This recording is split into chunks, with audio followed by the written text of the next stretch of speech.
Esprit jeune, esprit de paix, l'interview. Bénévolat, quels enjeux de ce deuxième plus grand type d'engagement pour les jeunes contre le chômage? Sephora Kodjo pour nous en parler. Je suis la présidente du conseil d'administration de la Fondation CEFIS et la directrice générale du groupe CEFIS. Et vous êtes à juste titre également réputé pour être un modèle de bénévole accompli dans toute l'Afrique, particulièrement maintenant. Parlez-nous quand même de vos débuts en la matière. Alors, le bénévolat, pour moi, c'est l'histoire d'une vie. J'ai commencé très jeune, déjà étudiante. Je m'intéressais à tout ce qui pouvait avoir pour moi du sens, un impact pour les autres. J'ai grandi dans une famille nombreuse, donc j'ai vu très tôt la solidarité, l'amour et les bienfaits que l'affection, que la solidarité pouvait procurer en tout cas à des gens. Et j'ai essayé de dupliquer ça dans ma communauté, dans mon école, etc. Donc mon engagement en tant que bénévole s'est vraiment exprimé à partir de l'université. Là, j'ai commencé à faire des petites formations gratuitement, de façon gracieuse pour d'autres personnes, histoire de renforcer leurs capacités. Des jeunes femmes qui appréciaient ma façon de m'exprimer en public. J'étais à l'époque présidente des étudiants. Et donc, ils s'approchaient en me disant, écoute, Prési, donc l'histoire de m'appeler Prési, c'est vraiment depuis le toujours, c'est depuis l'université. Prési, on aime bien ta façon de parler, on a aimé comment tu as conduit ta campagne et aujourd'hui, on souhaiterait apprendre de toi. Alors, j'ai commencé comme ça avec les étudiants, de façon gracieuse, je me suis déjà engagée très tôt, oui. Et avant d'arriver justement à ce stade où on vous appelle présidente et où on vous demande même des formations, moi j'aimerais quand même savoir comment est-ce que vous avez acquis vous-même avant de pouvoir donner aux autres? Oui, je crois vraiment en la formation, raison pour laquelle j'en ai fait mon métier. Mais vous savez, aujourd'hui se former, je pense que la formation est beaucoup plus accessible aujourd'hui qu'il y a bien des années. L'Internet n'est pas utilisé comme il se devrait par les jeunes, je pense. Aujourd'hui, les gens peut-être peuvent penser, elle a eu beaucoup de chance, elle a fréquenté à l'étranger, elle est sortie, elle a eu l'occasion de se former. Mais j'ai saisi des opportunités qui existaient et qui auraient pu être accessibles pour n'importe quel Ivoirien.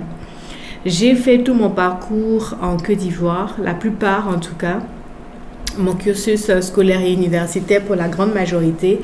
Et puis après, je suis allée me former un peu à Londres pour apprendre l'anglais et j'ai appliqué à des programmes de formation, j'ai appliqué pour des fellowships, histoire de renforcer mes capacités sur les domaines qui m'intéressaient.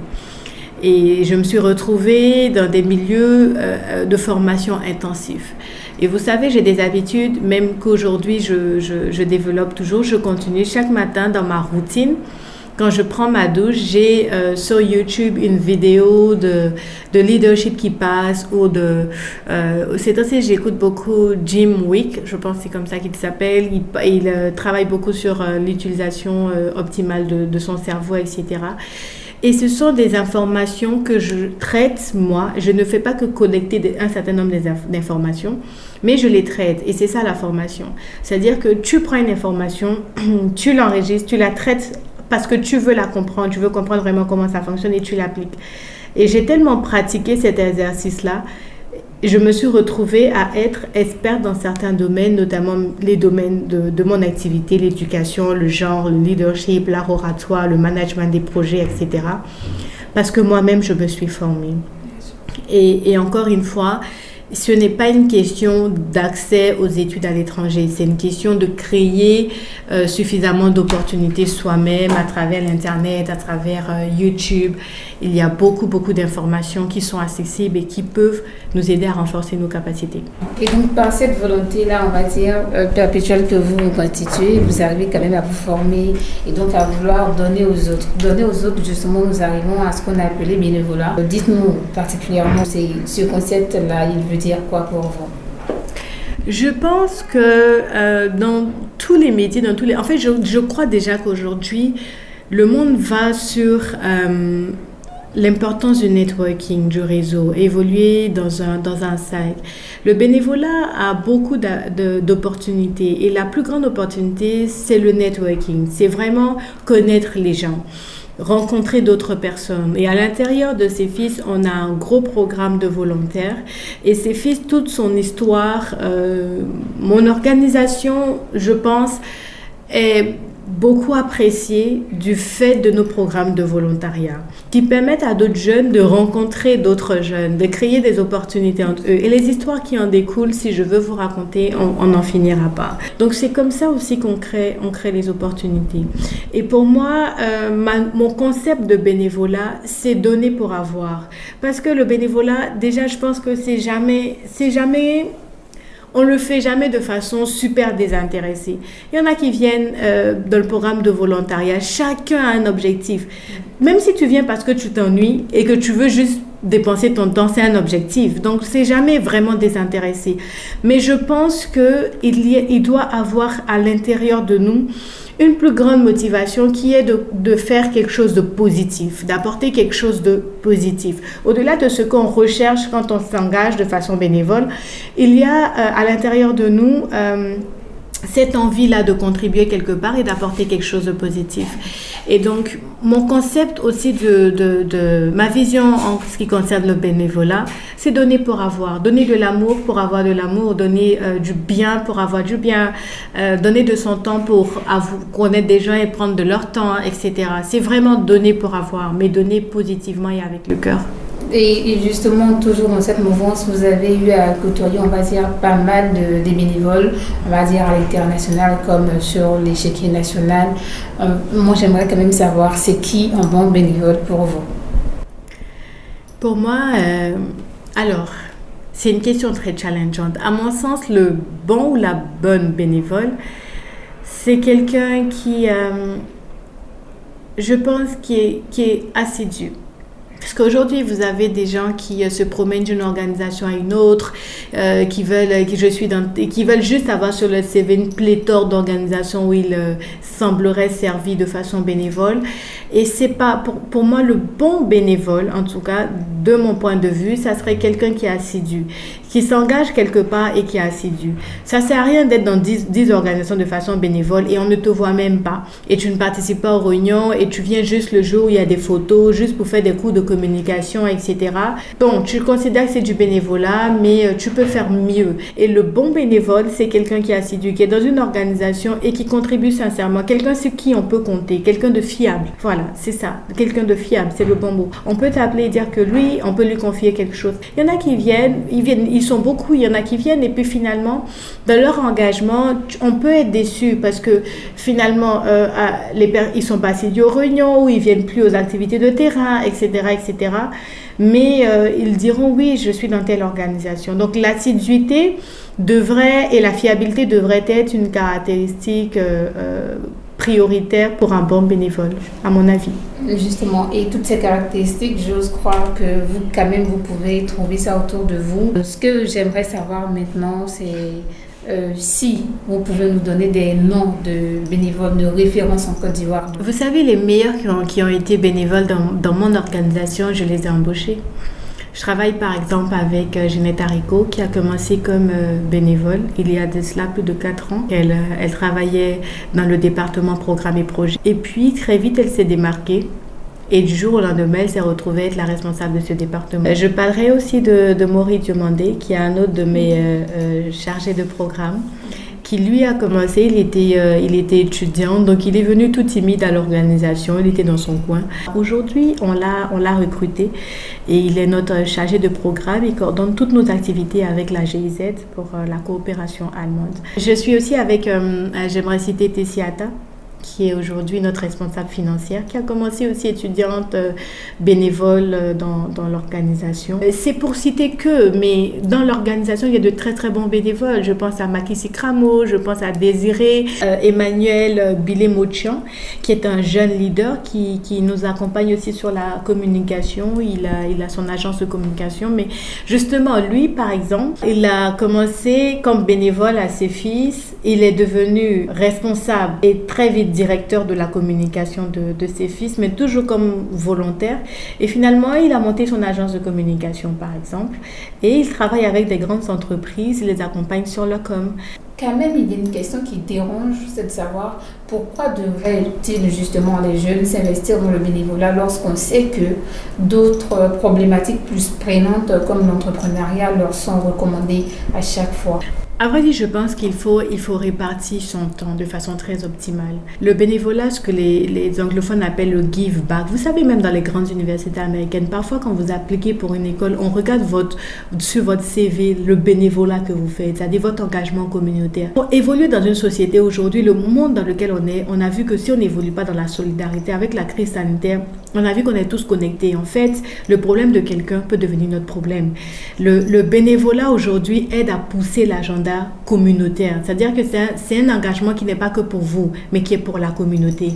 Donc, il faut pouvoir répartir son temps de façon optimale. C'est-à-dire que quelqu'un qui va dire « toute ma vie, je veux faire du bénévolat », c'est pas très pratique parce qu'à la fin du mois, ou comme on le dit, à the end of the day, à la fin de la journée, tu dois manger. Tu dois te déplacer, tu dois te vêtir. Donc, il faut pouvoir répartir son temps entre ses études, si on est étudiant, ou entre son activité professionnelle, etc., etc. Mais il faut avoir, ne serait-ce, je ne sais pas, 2 heures par mois, ou etc., où vous donnez à votre communauté, où vous contribuez pour l'agenda aussi des autres. Et ça, c'est une porte ouverte qui peut aussi susciter des opportunités pour vous. Autant vous investissez dans votre business, vous investissez dans vos études, etc. Le bénévolat peut être aussi une autre porte ouverte. Tu investis dans un secteur et tu te rends compte que demain, il y a un autre secteur, j'ai négligé, ou c'est ma vie privée, ou c'est mon engagement dans mon environnement social ou communautaire. Donc, c'est-à-dire qu'en termes de quantité, c'est une question maintenant de répartition, d'une répartition équitable, de sorte à ce que vos études soient peut-être priorisées, ou votre activité professionnelle soit priorisée, votre vie privée soit priorisée, mais il faut aussi cet engagement-là. Vous savez, même les parents aujourd'hui nous encouragent. Moi, j'ai des parents qui m'appellent en me disant « Écoute, ton truc que tu fais avec les jeunes là, pardon, j'ai ma fille de 12 ans ou 13 ans, j'ai dit, mais nous, on est avec les jeunes. Mais les parents nous tirent même aujourd'hui pour nous envoyer leurs enfants. Parce qu'ils ont compris que mieux vaut occuper les enfants sainement que de les laisser à la maison avec les mauvaises fréquentations le week-end. Donc, ils cherchent même un endroit où ils vont mettre leurs enfants le week-end. Genre, ton organisation, là, tu peux pas aussi prendre ma fille, la mettre là-bas. Donc, c'est pour vous dire que même les parents qui poussent les enfants à l'entrepreneuriat, ils sont aussi conscients que ces histoires d'engagement communautaire, de networking, ça responsabilise même le jeune ou l'enfant. Parce que c'est là-bas qu'ils apprennent vraiment à parler en public. On les appelle très vite respo, ils deviennent responsables, ils travaillent sur des projets, mais ils se sentent fiers. Tu vois, vous avez une meilleure estime de vous-même et ça fait partie de la construction de chacun en tant que futur leader et c'est important. Est-ce que vous croyez que le bénévolat puisse officiellement s'installer dans les standards de recrutement? Je pense que oui, parce que la génération montante, vous savez, c'est un cycle et chaque génération vient avec ses nouveautés, etc., etc. Donc, avant, quand les gens recrutaient, la question des TIC, de la technologie n'était pas d'actualité. Aujourd'hui, quand les gens ils recrutent, parce qu'eux, ils savent, ils maîtrisent le digital et la technologie, quand ils recrutent, ils veulent des gens qui comprennent leur langage. Et les jeunes d'aujourd'hui qui s'engagent dans des questions communautaires seront amenés à être à des postes de décision. Ils vont vouloir des jeunes qui comprennent aussi ce langage parce qu'ils savent ce que c'est que l'école du bénévolat, l'école de l'engagement communautaire. Ils connaissent les bienfaits. Et donc, s'il a 2 CV et qu'il voit un CV avec un engagement communautaire, il sait que celui-là, il a dû apprendre des choses qui ne s'apprennent pas à l'école. Parce que c'est ça, l'engagement communautaire. On apprend des choses qu'on n'apprend pas forcément. C'est ce qu'on appelle l'école de la vie. C'est l'école de la vie, c'est l'école pratique. Elle est nécessaire dans le parcours de tout jeune leader. Quelques actions que vous avez menées qui ont impacté votre entourage et dont vous êtes fiers aujourd'hui. Je parlais tantôt des bibliothèques que nous installons. La première bibliothèque qu'on a installée au profit de 2000 enfants, c'était à Ara. Et ce jour-là, quand j'ai vu les enfants s'extasier d'avoir leur propre bibliothèque avec des livres, etc., on a lancé l'appel. Les gens, ils envoyaient des livres, des pots de peinture, etc., etc. Ça fait partie aujourd'hui d'une de mes plus grandes fiertés. On a dupliqué ce schéma l'année dernière. On a installé une bibliothèque à l'EPP Blockers. On essaie de l'installer dans les écoles publiques pour donner plus de chance. Vous savez, les bibliothèques permettent aux enfants de rêver, de s'évader. À travers les livres, on découvre d'autres choses et on a accès à d'autres visions, d'étendre un peu leur vision, de voir des avions, de voir d'autres pays, les États-Unis, etc. Et de dire un jour, moi aussi, je veux faire des choses comme ça. Je veux construire des bateaux, je veux construire des voitures. Et ça, pour moi, c'est une grande fierté de me dire qu'aujourd'hui, chaque jour qu'il y a cours, il y a un enfant qui rêve. Et ça fait partie de mes grandes fiertés. Après, vous savez, à travers nos programmes comme CEFIS Tour, AWF, nos programmes pour les femmes entrepreneurs, vous savez, chaque jour est une bénédiction parce que vous avez le retour sur cet investissement que vous faites dans la vie de ces femmes. Récemment, on a offert un tricycle à une de nos bénéficiaires qui s'appelle Fatoumata Ouattara, qui est à Etrocro, un peu loin de Daoukro. Et donc, du coup, elle fait de la culture maraîchère. Donc, le piment que son papa et elle produisent, ils sont obligés de le liquider parce que le temps de l'envoyer sur la capitale, le piment est pourri. Et donc, quand elle a participé au programme, elle a fait la compétition du pitch et tout. Et à la fin, elle a fait partie des finalistes, des projets sélectionnés pour la fin. Et les partenaires nous ont accompagnés pour qu'elle puisse avoir un tricycle. Donc, notre partenaire sur ce projet, c'est Invest for Jobs de la coopération allemande à travers la GIZ. Ils lui ont offert un tricycle. Et là, elle m'envoyait des vidéos. Mais tu vois plein de femmes du village assises dans le tricycle avec des sacs de piment. Tu vois la terre rouge. Elle me dit, Présidente, tu n'imagines pas comment ça change notre vie. Tu n'as aucune idée. Même si je veux te décrire ça, tu n'as aucune idée. On lui a offert une motopompe qui permet de tirer l'eau de la rivière et d'approvisionner directement son champ. Ce genre de choses, vous savez, pour moi, chaque jour est une bénédiction. Quand je vois ça, je vois l'importance. Et là, vous me direz, c'est pas forcément du bénévolat, c'est un projet. Le projet est financé, donc on met en œuvre ce projet-là. Mais tout est parti de cette histoire de bénévolat, de commencer pour les autres, etc., etc. Jusqu'à ce que des partenaires se disent, ah mais tiens, là, a fait de bénévolat, là, intéressant. Nous, on veut accompagner concrètement maintenant des projets. Pour m'arrêter là, mais sinon, les témoignages sont vraiment très gratifiants. Et c'est ce qui, moi, me pousse à faire mon travail au Débaïté. Aujourd'hui, par le bénévolat, vous êtes constitué un portefeuille de partenaires assez solide, vous apportez du résultat et tout. Nous sommes aujourd'hui, en tout cas, assez curieux à propos de vos programmes. CEFIS, on doit en parler maintenant. CEFIS, c'est quoi et quels sont vos programmes qu'on peut savoir? Alors, CEFIS, on a commencé sous la forme d'une association. Vous savez, CEFIS c'est une organisation qui a été créée avec ma mère et mes sœurs, dans les statuts, les membres fondateurs. Et puis, sous la forme d'une association, et très vite, les jeunes sont venus nous soutenir, des gens brillants, des gens de bonne volonté. Et on a réalisé tout ce qu'on a réalisé ensemble. Et au fur et à mesure, dans la forme, CEFIS a évolué, est devenu une fondation qui, de façon très concrète maintenant, réalise des projets à plus grande échelle. Nos projets phares, alors on travaille avec des cibles assez différentes parce qu'on est conscient que les besoins diffèrent en fonction des âges. Une fille de 12 ans n'a pas la même priorité qu'une jeune femme de 25 ans. À cet âge-là, ce sont des questions d'éducation, des questions d'excellence, des questions d'intérêt à des matières scientifiques. Ce sont ça nos défis pour ces filles-là. Et à partir de 20 jusqu'à 35 ans, on est sur des questions de participation aux prises de décision, d'insertion professionnelle, d'accès au network, aux opportunités. Alors, on a designé des programmes qui sont adaptés, qui répondent à ces défis.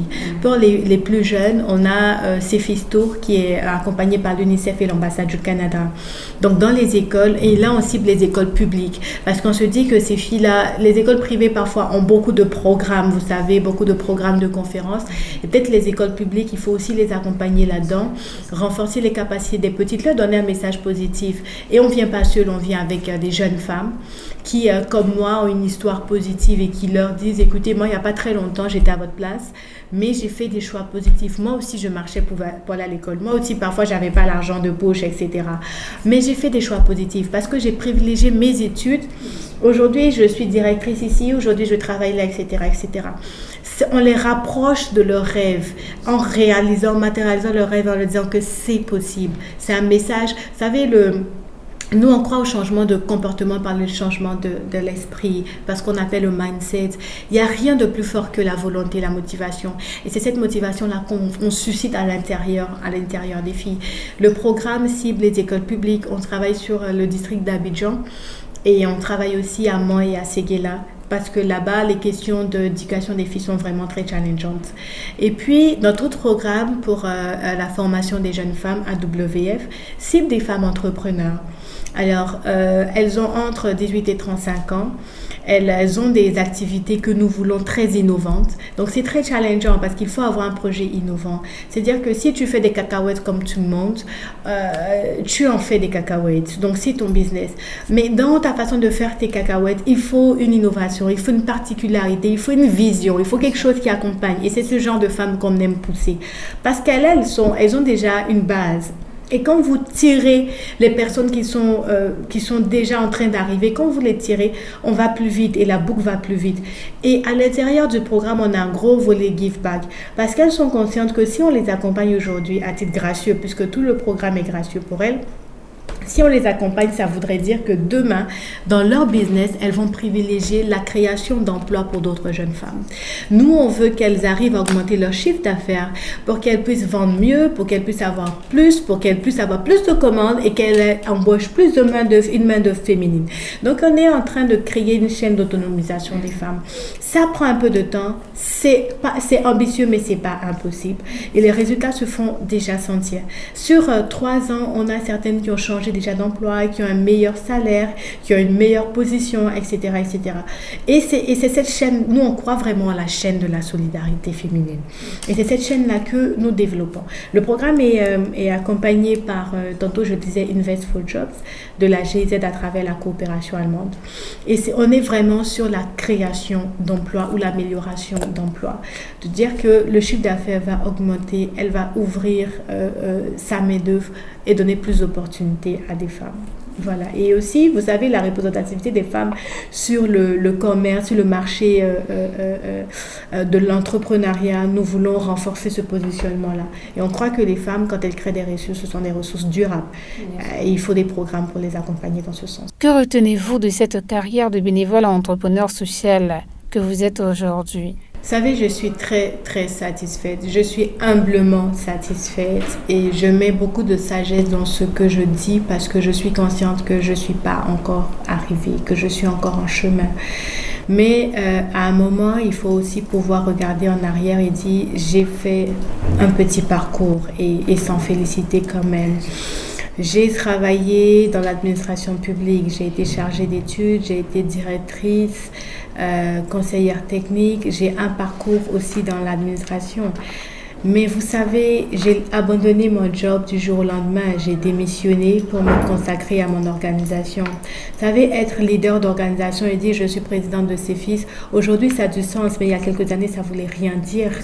Et dire je suis conseillère technique du ministre, ça veut dire quelque chose. Vous savez, ça vous ouvre des portes. Quand vous arrivez à une cérémonie, on vous installe devant. Mais je suis de CEFIS, toi tu es qui? Installe-toi quelque part, tu vois. Et parce que j'ai une vision, parce que je crois en ce que je fais, parce que j'aime surtout ce que je fais, j'ai pas hésité à partir. Ça a été challengeant, mais je l'ai fait. Et aujourd'hui, je regrette pas. En tout cas, je suis très heureuse et je me trouve même chanceuse d'avoir l'occasion de pouvoir vivre aujourd'hui de ces fils. Parce que vivre de votre passion, de votre rêve, tout le monde a des rêves, mais les gens, ils travaillent pas forcément pour leurs rêves. Ils travaillent pour les rêves des autres, vous voyez. Et aujourd'hui, moi, je travaille pour mon rêve et c'est mon rêve que je développe. Quand je regarde en arrière tous ces bénéficiaires-là en 10 ans, tous ces gens qui nous ont accompagnés. CEFIS, c'est une grande, grande famille. Beaucoup de gens se sont connus, beaucoup d'amour, beaucoup de fraternité. Et tous les programmes qu'on a développés, les forums, les graduations, voilà, avec toute l'équipe CEFIS, quand je regarde ça, je suis très très satisfaite parce qu'à l'époque quand je sortais, j'allais dans d'autres pays et que je voyais ce genre de mouvement, j'étais vraiment impressionnée. Je me disais waouh, les anglophones, les américains, waouh, ils sont inspirants et tout. Et aujourd'hui, nous on le fait chez nous et je vois tous ces jeunes là à la graduation dans des uniformes, on fait des grandes choses et les gens sont là, ils regardent et se disent mais en fait ce sont que des jeunes qui font ça. Je regarde ça, je les vois être fiers d'eux et je suis fière de ces fils. Alors aujourd'hui, humblement en tout cas, je suis contente de ce qu'on a déjà accompli et j'espère que la suite sera aussi positive. On souhaiterait quand même savoir ce qui pourrait constituer pour vous la clé, on va dire, de la réussite, surtout dans la carrière sociale. Je pense que c'est l'excellence. L'excellence fait partie des valeurs fondamentales de CEFIS. Quand vous faites quelque chose, faites-le bien, ne le faites pas à moitié. Si vous voulez exercer un métier, vous devez penser à être le premier. le premier dans ce que vous faites. Il faut avoir cet esprit de compétition personnelle. C'est pas une compétition avec les autres, c'est une compétition avec vous-même, de donner le meilleur de vous. Je ne supporte pas les personnes qui font un travail à moitié, puis je suis contente de ça. Je les pousse à donner un maximum. Je les tire, vous savez, parce que parfois c'est de la rigueur. On peut te trouver très rigoureuse dans le travail, mais parce que tu veux tirer le meilleur des gens, tu veux l'excellence. Et je dis toujours, on ne peut pas me vendre à ses fils de l'à peu près. Parce que j'ai appris à me former dans tous les domaines. La communication, je connais. La photographie, je connais. Les montages vidéo, je connais. Site internet, je sais faire. Je m'intéresse à tout. La finance, les tableaux, la comptabilité, je fais tout. Tu ne peux pas venir me vendre de l'à peu près parce que je vais t'expliquer comment faire ton travail. Parce que je sais faire. Et donc aujourd'hui, quand vous voulez faire quelque chose, vous devez aller jusqu'au fond, vous devez pousser, vous devez être excellent. De sorte à ce que quand on vous pose une question sur ce que vous êtes censé savoir faire, vous puissiez avoir les éléments de réponse. Donc les gens vont se contenter de dire « Oh, j'ai appris ça, et à la maison, tu te couches et tu regardes des choses ». Concentre-toi sur des choses qui t'intéressent, sur des choses qui font de toi un expert dans ce que tu fais. Plus tu vas tirer vers l'excellence, plus tu vas avoir des résultats qui correspondent à ton investissement. Je crois que ce dans quoi on investit notre temps, ce dans quoi on investit notre énergie, nous revient toujours. C'est jamais du temps perdu. Même quand chaque matin j'écoute une vidéo, il y a un truc positif que je prends dedans. C'est jamais du temps perdu. Et donc je pense que l'excellence aujourd'hui devrait être la clé pour tous ceux qui veulent avoir un très très bon leadership ou un secret de réussite. L'excellence dans tout ce que vous faites, ça va vous démarquer. On va dire, les autres ils font des rapports, mais lui quand il fait les rapports, la présentation, ne serait-ce que la présentation, vous savez, il y a des gens qui font des documents, c'est bien écrit, mais c'est pas joli à regarder. Mais il y en a qui font et qui présentent ça très bien parce qu'ils mettent de l'excellence, ils sont fins dans tout ce qu'ils font. Et c'est ce genre de personnes-là qui se différencient. Esprit jeune, esprit de paix, l'interview.